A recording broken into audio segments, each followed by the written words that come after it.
Hello, everyone. Welcome to the 21 Hats podcast. I'm your host, Loren Feldman. And so, yes, Dana White was in fact the big winner at last week's Detroit Demo Day. Dana took home the pitch competition's top prize of $200,000 for her hair salon business, Paralee Boyd, which specializes in serving women with thick and curly hair and which has an unusual walk-in only business model. Of course, Dana now has some decisions to make. For one, she has to decide whether she wants to take the money in the form of a zero-interest loan or whether she wants to take it in the form of a convertible note, which starts as a loan and converts to an equity stake in her company. Perhaps more importantly, she also has to decide how exactly she's going to spend the money. As she tells us in this conversation, she's considering spending it on marketing, on opening another location, or on creating retail products to sell both online and in her stores. But she also knows that $200,000 can disappear quickly. What do you think Dana should do? Please email your thoughts to me at lfeldman@21hats.com. That's lfeldman@21hats.com, and I'll share them with Dana and on the podcast.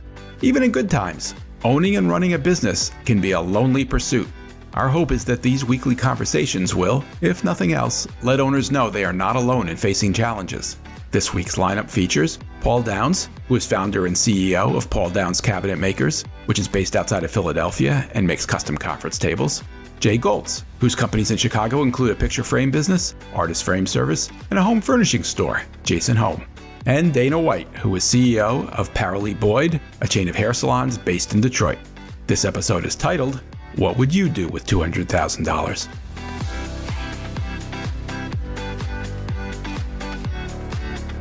I was really hoping one of you would have some big news to talk about this week, because I didn't really plan anything else. Unfortunately, I guess nothing really happened. Jay, did you have any big news this week? My cholesterol's looking good, I heard from the doctor, so that's my news. That's big. Yeah. Paul, did anything big happen to you this week? Yeah, I ordered a new pair of socks. Wow. Wow. Yeah. One or more than one? No, you order them two at a time, Jay. Oh, all right. Dana, I don't suppose anything big happened to you this week? Well, no, not much. I just won $200,000, and I'm deciding on what I'm going to do with that. Congratulations, Dana. Wow. That is big news. Of Thank course, you. you knew it. Yes. You couldn't tell us, although we could kind of hear it in your voice, I think. Okay, I tried. I use all the appropriate, adjectives and adverbs and tenses. So I tried. I watched your pitch. I suspect we all did. The pitch was fun and interesting, a little Shark Tank-like. What was it like for you doing that? I was a nervous wreck. I could tell I was nervous. People who've watched it have said, I couldn't tell you're nervous at all. I was a mess. My knees were shaking, and they did a very good job editing it because my clicker decided not to do anything that day. So they edited one of the production assistants crawling on the floor behind the table to fix it. Is this something you prepared specifically for this, or have you been using this basic pitch for some time? No, I did prepare it, specifically for this because other pitches I've done have been, 3 to 5 minutes. This one was 90 seconds. Wow. So I worked with... That's a lot of money for 90 seconds. I know. Oh, pressure. Well, here's the thing. Normally you're given 6 weeks to prepare for this. We were given 2. So we worked with the Quicken Loans team and their help with coaches and their, pitching. I had done pitching before, once or twice before, but nothing to this scale. So I'm a note taker and I have notebooks. So I went into my old pitch notebooks, brought out my old pitch video, and just tried to pull from that. To cover. And then based on the suggestions of the coaches, I was able to put something together in a couple of days. And why do you think you won? I'll be honest with you. After I pitched, knowing how I delivered the pitch versus how I practiced, I didn't think I'd won. Genuinely didn't think I'd won. Because I knew, like I said, how I practiced versus how I pitched. I think I won because I answered their questions very well. I spoke about how I was going to use the money. I think I had a validated business model with numbers behind it. I think my presentation, how I presented myself. I heard from the time I walked in, I said, boss. People have said, you're the one who, you looked like you were the head of a multi-million-dollar company already. So I said, oh, okay, great. If you interview at Target, you wear a red shirt and khakis. I guess if you pitch for demo day, you wear a black dress and heels. I don't know. But I think that's why I won. And I was pleased to hear what the judges said after I had pitched. That was really shocking because I had walked away, so I didn't know. Did you just find that out when they posted the video? What they said after, yes. Yeah. Yeah. I was all the way down on, it was a huge space. So I was all the way at the other end getting, my mic taken off and collapsing. So this isn't like Dancing with the Stars where they have all the judges tell you what they think and they hold up numbers and tell you how you did. Not at all. You don't know what they think until they walk you in the next day. So the next day is when they told us. So we had to do everything like physically, we had to look exactly the same as the day before. And they walk us in and they put me right up front of all the people standing there. They had like 3 in back and 2 in front. And I was like, no, please don't put me up front. I really don't think I have it. And I don't want the camera on me when they don't say my name. So that was, that's what I was thinking. Oh, no. And when was this, Dana? This was September 15th and 16th. So you've known this all this time? Yeah. 6 weeks. Yeah. If anybody ever wonders if Dana could keep a secret, she can. So it goes public on Tuesday. What was Tuesday like for you? Man. Oh, my goodness.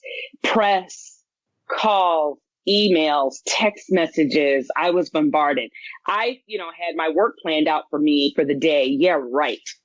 Dana, we need you down to your salon. Channel 4 News is on its way. They'll be there in an hour. Okay. It was a lot of that. I'm still fielding calls from well-wishers for lunches and dinners and catch-ups and stuff. Did anybody try to sell you anything? Oh, of course. My LinkedIn is full of, Dana, you know what I think you need? Yeah. You know what I think you need, Dana? And I'm like, okay. I had never thought of that. I've actually thought of getting off of LinkedIn, frankly, because I get these calls or I get the emails every day, and I think it's all from LinkedIn. And I don't know if it's doing me any good. I'm not looking for a job. And it does seem to be the source of all sales calls. Well, it's doing good for me. I've noticed a spike in VCs. Yeah, for you. Yep, a spike in VCs. So that's interesting. And that has also been one of the things that have, kind of percolated up is this interest now. The money from Dan Gilbert, i.e. Quicken Loans, is, as I've said in press, it's a huge validator. It's a validator.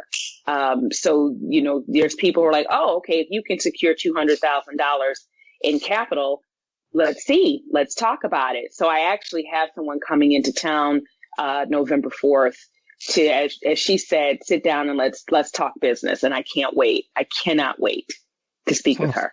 All right. Well, we're going to talk some more about that. But first, you told us last week that because of your new hire, your new operations manager who is helping you staff up, you were planning to actually close your salon. Did you go ahead and do that, or is your salon closed? It is. It's closed right now. So it was closed when you won and got all this press as well. Yep, we were there. It was an empty salon. The phones were ringing, but we were prepared for that.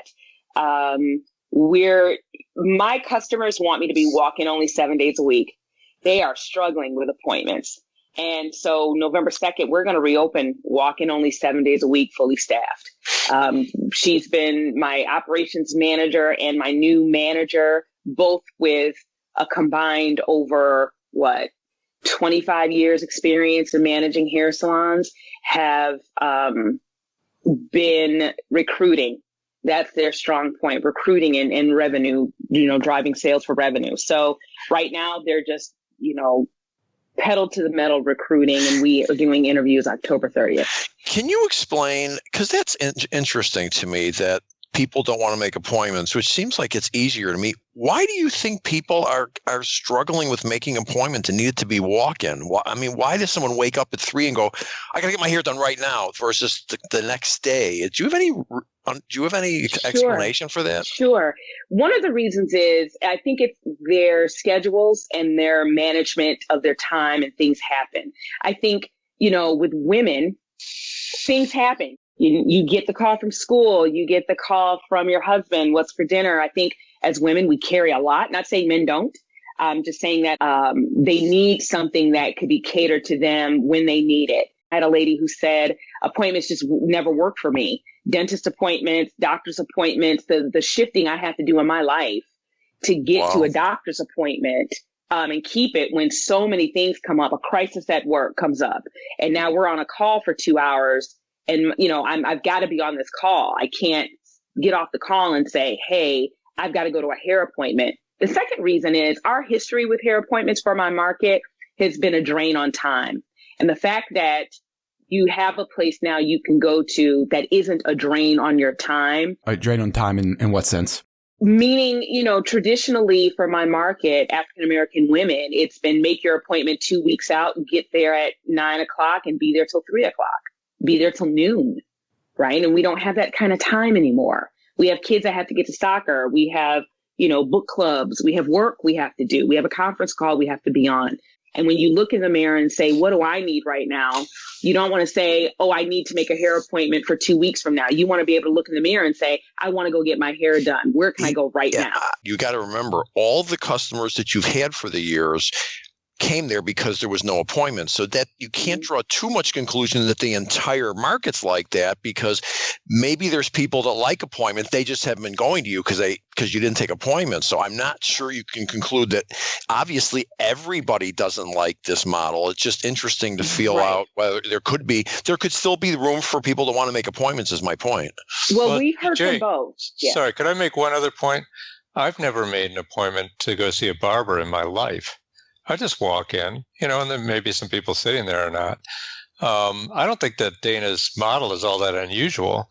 It's just not, I guess, what women are used to. But No, I'm not saying it's unusual. I'm just saying you're a perfect example. I can't think of I've never gone into a place without an appointment. So the point is there's both types of people out there. Some people want to make an appointment and some people don't. So I think it'd be worth keeping an option open for people that do want to make an appointment, because you've got a qualified customer base. The people that wanted to make appointments aren't coming to you because you don't take appointments. So I think I'd leave that option open as you expand your customer base. So the people that want to come to us because they want an appointment have told me I haven't quite grasped the concept of not having an appointment. They had that said to me. I'm assuming that it's an appointment, it's my time, and I'm the only one there. And she said, but I realize even when I make an appointment, I walk into my stylist and I'm not the only one there and I'm still waiting. So it's a transition. It's a paradigm shift for them. Yeah. We are going to take appointments when we start opening in the Midtown location at 7 a.m. Once kids start going back to school and we start getting to some version of normalcy and women are reporting into work, we're going to open at 7 a.m. and have women make an appointment between 7 and 10 a.m. to come get their hair done. I think that's great. Paul, how much do you pay for a haircut? $2.50, $3? Tell us. Oh, no. How much? I want to know. No, the guy who's around the corner from me, Al Bonaventura, who took over the shop from his father, he charges $16, and I'll give him Okay. But I get a crew cut. Yeah. No, I mean I just think that the idea of no appointments isn't quite as radical as we think. I mean, there's almost every business sort of breaks down like this. Like restaurants, there's some you just walk in, you line up, you get the stuff. Some you make a reservation. Well, all I'm saying is it's both. For Black women, it's extremely radical. There's never been a walk-in only hair salon for Black women or women with thick and curly hair. Not at all. Well, you're going to find out then. That's the experimentation in the market, and we'll see what happens. Dana, I wanted to ask you, that was one of the points you made in your pitch. You emphasized that one of the things that you deliver to your customers is is time, because people, starting with your grandmother you referred to, and were in the habit of thinking you had to spend all day Saturday getting your hair done, and you're making it possible for that not to be necessary. That's an entirely different world for many of us, and I'm wondering how often you have to explain that. And I'm sure your target market understands that completely, but when you're pitching investors, is that a concept that you have to walk them through? Yes. And not just investors, anybody who can't relate. If you've never talked to, or you don't know personally someone who's a Black woman, or even a woman with thick and curly hair, and what she goes through to get her hair done, not that it's traumatic, it's just timely. It takes a long time. That's the genius, I think, behind this revolutionary idea, is that the people who can give me access to capital, the people who can help me grow a company, have no idea of the money that this market is spending and the pain point that I'm solving for. It's not until you look at it and you look around and you go, oh my goodness. No, I didn't know until you told me. I had no way. That was all very enlightening when you explained it to us months ago. Mm-hmm. Yeah. The world of thick and curly hair is foreign to me personally, but my wife has thick and curly hair, and she just doesn't get a cut very often. In 2017 or 15, Huffington Post reported that African American women spend more than the gross domestic product of Greece on services alone on their hair. Wow. And I'm the only walk-in only hair salon. Give that woman some seed capital. So you have won $200,000, but you have to decide, do you want to take it in a loan, which I believe is a 1% loan? It's interest-free. Interest-free. And do you know what the term is? No. And the other alternative is a convertible note, meaning that it automatically converts to equity. I believe so. But you're not sure yet how much of the company they would end up owning? Nope. I don't know any. They just said it's a convertible note. Yeah, go, Jay, go. This is totally out of my wheelhouse. So I thought, and I could be wrong, isn't it possible that you have a choice of a convertible, like at a particular time, either you or the person that gave you the money? Is it a for sure it converts a certain date, or do they have a choice to either get paid back or take? I mean, are there options? I believe there are options. And I think from what I've heard, and this isn't confirmed, but from what I've heard, it is a 24 to 36 month convertible note that is, it's from what I'm understanding, the convertible note is set up to attract another investor to take them out. What are you thinking? Convertible note. Why? Let's go. Not fast growth. That's what I'm thinking. Let's go. Like, it's not fast growth. It's not, I want to have 1 million locations tomorrow. I want to communicate readiness, preparedness, access, and network to expand. Maybe not expand 5 locations. This is the time of COVID, but I want to communicate growth. And that's why it's very important what I choose to do with this money. And I want to be attractive to, as I've mentioned before, a unicorn VC. If you are the type of VC that wants me to grow exponentially in 6 months, this is not the company for you. When people use the term unicorn with venture capital, they're usually talking about a company that can grow to be $1 billion. That's clearly not what you're talking about here. You mean a unicorn in the sense that a venture capitalist that is willing to give you time to grow and not put you on a set time schedule. On a treadmill.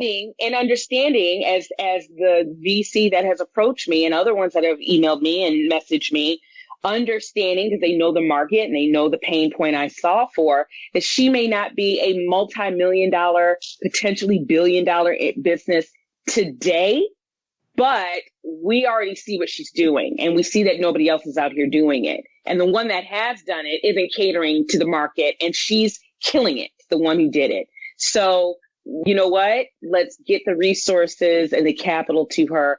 Dana, have you heard from a venture capital firm that takes the approach you're hoping for? Absolutely. Their multi-layered approach to business growth. It's all about time. It's a business development, professional development, brand development, marketing. It's this, okay, we want to grow with you because we're uniquely positioned understanding what you need and what you don't have. And I'll be honest with you, a lot of the VCs that have approached me are Black. And they know what's going on. They know. What do they know, Dana? Do they know your market and they understand your business, or they know your mindset? What are you referring to? All of that. And they know my challenges. market. They know my exactly. I was about to say they know my market.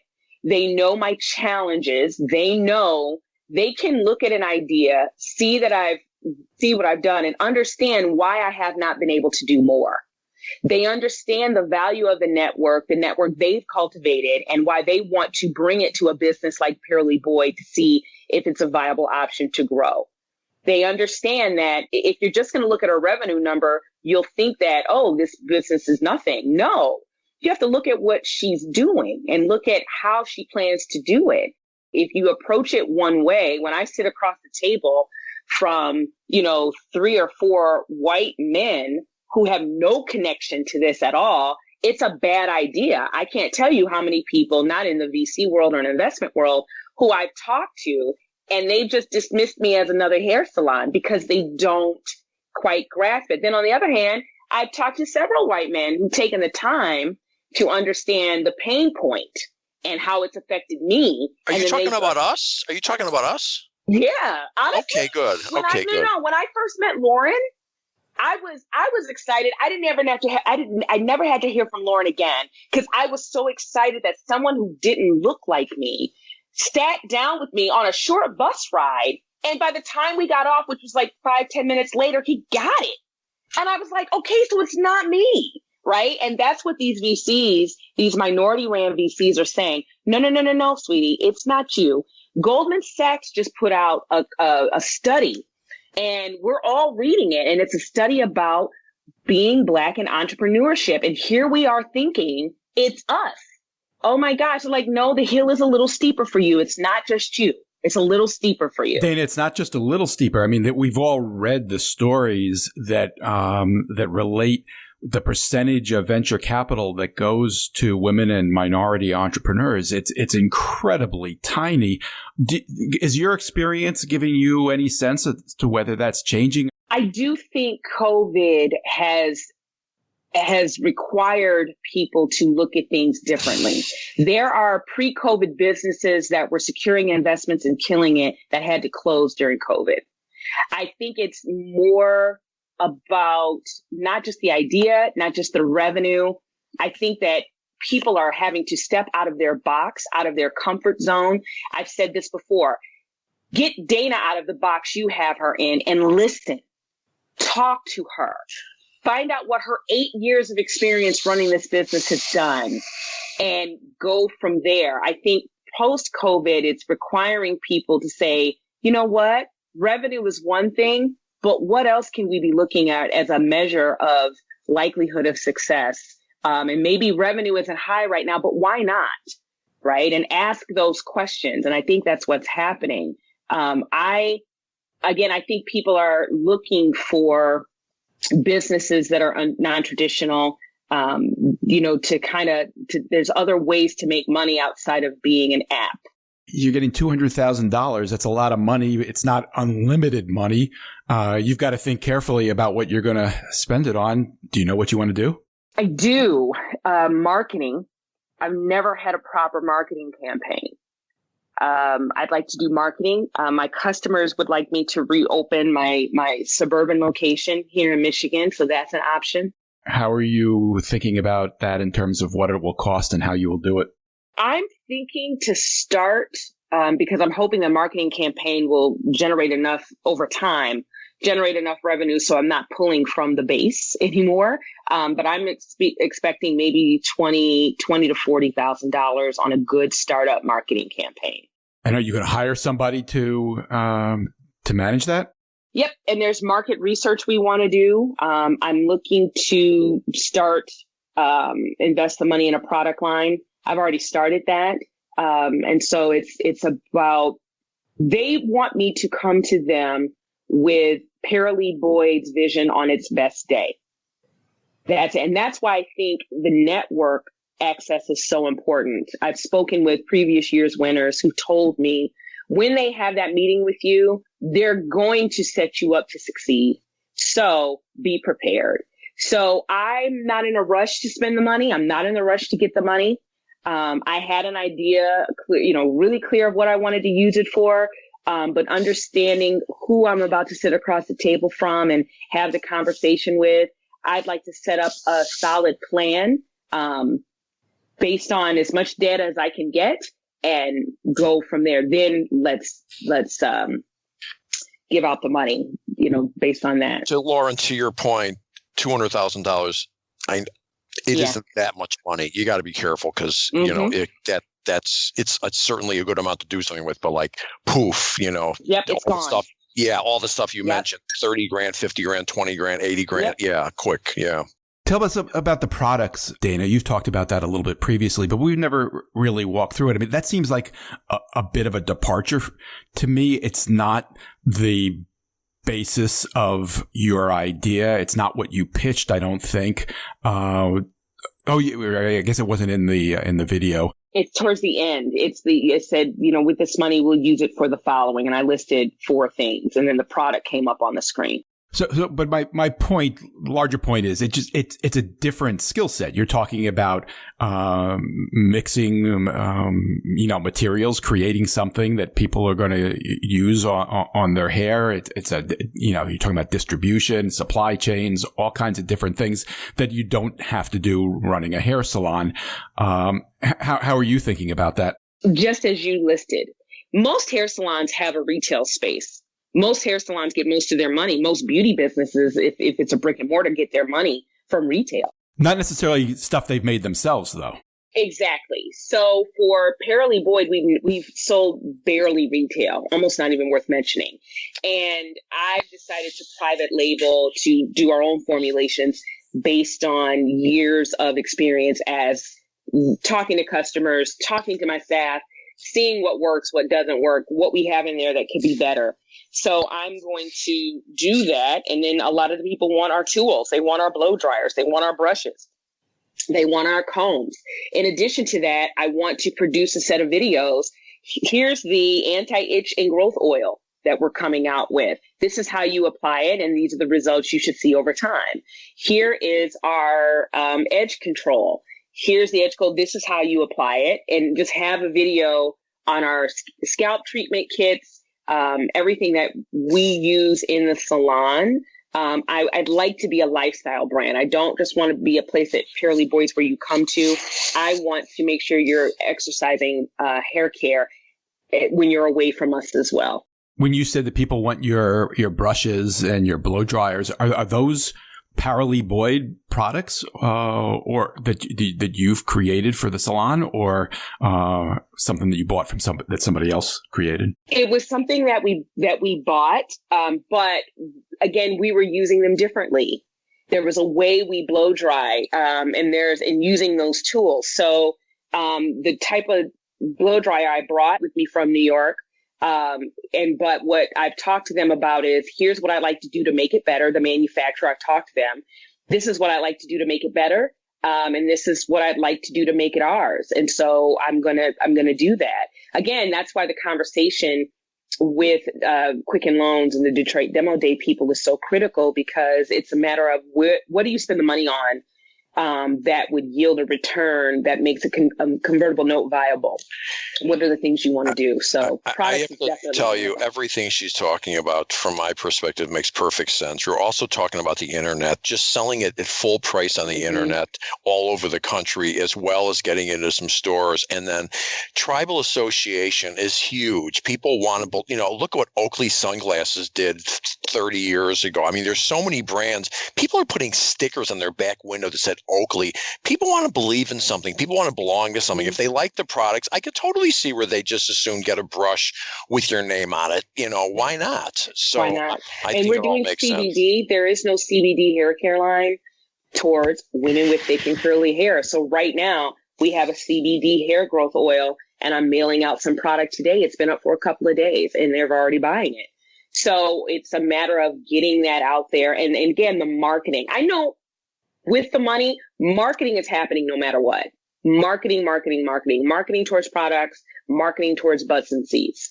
And then it's a matter of, probably doing the products. Unfortunately, several salons in the area have closed. So if I want to open up or reopen my Southfield location, I have options to choose from that I don't have to build out from the studs. I can take over a former salon, spend money to make it my own, and then reopen. So that's an option as well. Do you think you're getting the $200,000 enough money for you to do all three, the marketing, the products, and another location? I don't know. I think the $200,000 is enough to get it started. But again, I have to choose something that is going to make money in order for it to be paid back or to convert. I can tell you in her situation that the quote unquote marketing dollars, most of it's going to be PR because she's got all the story to tell now to go start doing radio ads, TV ads, print, direct mail. It's extremely expensive. That money will be gone in a heartbeat. Whereas your story can be told, and that will get you. That'll be by far the most efficient way of getting out there. On top of having you are a retailer. Having a great location is a huge part of quote unquote marketing, but it's paid for in rent. So you could spend $300,000 in marketing in a flash. Yep.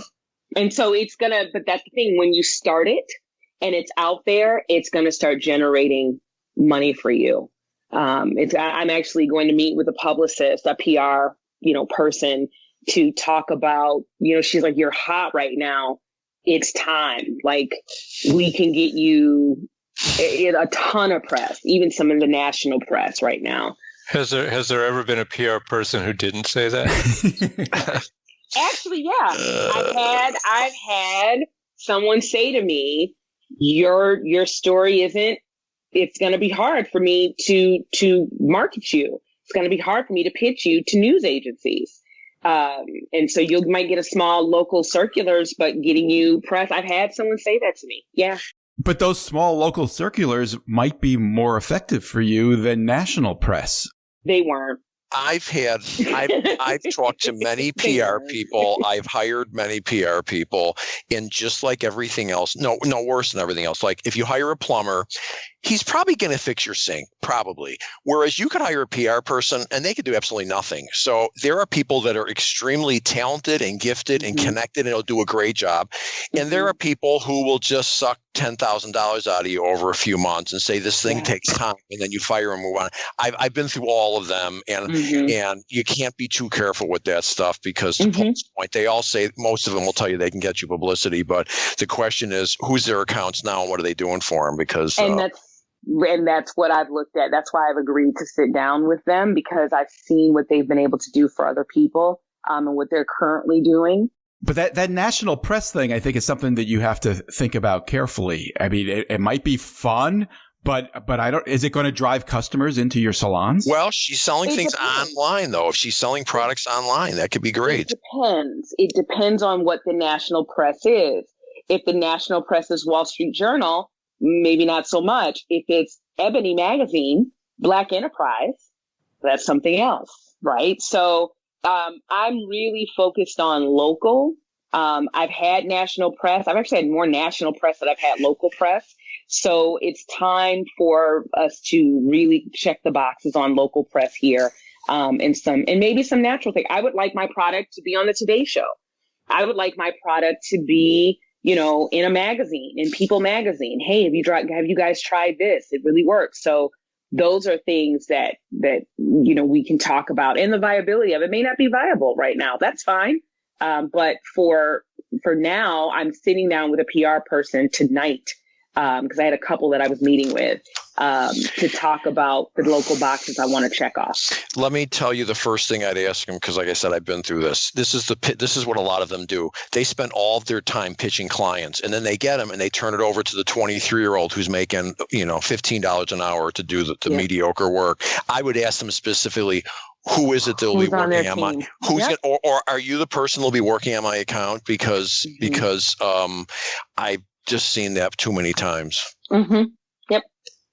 Hey, I want to throw out just a slightly different perspective. Given the uncertainty of the time and the fact that you were making a major business and operational move anyway, have you considered accepting the check and doing nothing for 6 months?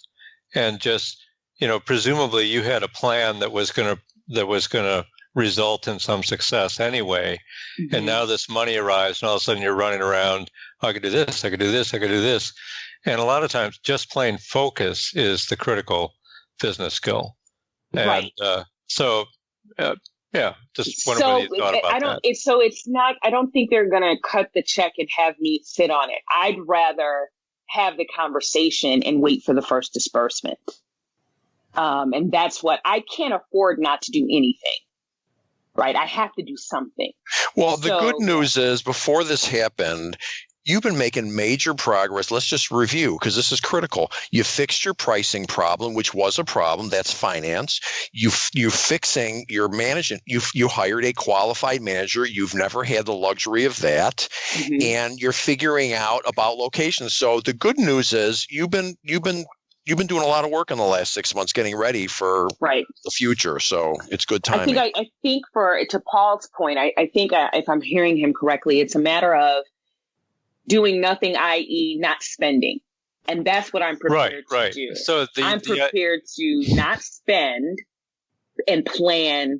And I don't want to plan to death. I don't want to plan, a year from now, I'm still planning, but more preparedness. And so when it's time to have, money dispersed, we're ready with a pretty sound idea as to what the ROI would be for that investment. Yeah, I guess the point I was making is that you're in the middle of a bunch of stuff. And a lot of times what makes or breaks something like that is just being able to do it long enough before you go broke. So you really learn how to do it. And that, a $200,000 cushion is just time to me. That's the first thing I think of. Now I have time before it moved the doomsday on the horizon back some number of months. And it takes the pressure off what you're currently doing now. And I think it's always tempting to think about what new shiny thing I could be doing, but there's often huge value in just getting better at what you're doing now. Mm-hmm. I think you also have to think about the timeline for each of those elements that you're considering. How long will it take you till you have products ready to sell online? How long would it take you to get another location open? Maybe you want to wait on the marketing until you've got both of those things ready. Absolutely. So one of the products is here. So that's ready to go. Like I said, I'm shipping some out today. The other two products won't be available till November. You're absolutely right. Timing. When you do marketing, expect 90 days before you get anything back. But again, that's even before you spend the money, you have to prepare the content. You've got to prepare the commercial. You've got to prepare, the social media campaign. So all of that has to be done before you can even, not only get a disbursement, but hit the button to expect an ROI. So that's, I understand what Paul is saying. I guess he's not saying don't do anything. He's saying don't spend anything until you're prepared. And that's what I want to talk to them about this afternoon. I need to be prepared. Especially given the crisis that we're still going through. Absolutely. Wait, what crisis are we talking about? COVID. Oh, that one. There are a couple crises. Yes, there are. Of them. Yes, there are. COVID right now is the one directly affecting me. We are just about out of time, but we have one loose end to tie up before I let you go. And that is, Jay, you have to tell us what you spend on a haircut. I spend $36. Yeah, and I get an appointment. She washes my hair, and then she pretends like she's interested in my life, and I talk to her for a little while, and I've been going to the same person for 20 years. Wow, we're gonna have to have her on the podcast. Yeah, you should. She knows all my secrets. You know what I'd like to hear back, Lauren? I don't know if your listeners can do this in their comments. I would love to hear what they think I should do with the money. I would love to hear that too. In the new reformulated 21 Hats, we're going to make it very easy for our listeners to participate in conversations like that. Unfortunately, that is not completely set up just yet. But I will say this. If anybody listening has thoughts about that, here's my email address, lfeldman@21hats.com. If you have thoughts for Dana, I would love to get them from you, and I will, of course, relay them to Dana, and we'll talk about them on this podcast. My thanks to Paul Downs, Jay Goltz, and Dana White. Appreciate it, guys. Thanks for listening, everybody. This episode was produced by Jess Thuberon, founder of Blank Word Productions. Remember, we started the 21 Hats podcast to help business owners feel a little less isolated, to let them know they aren't the only ones fighting these battles. If you got something out of this conversation, please help us reach more people. Tell a friend, subscribe and review us wherever you get your podcasts. Follow us on Twitter at 21_hats. And let me know if you have a question or a comment or a topic you'd like us to cover. My email address is lfeldman@21hats.com. See you next time.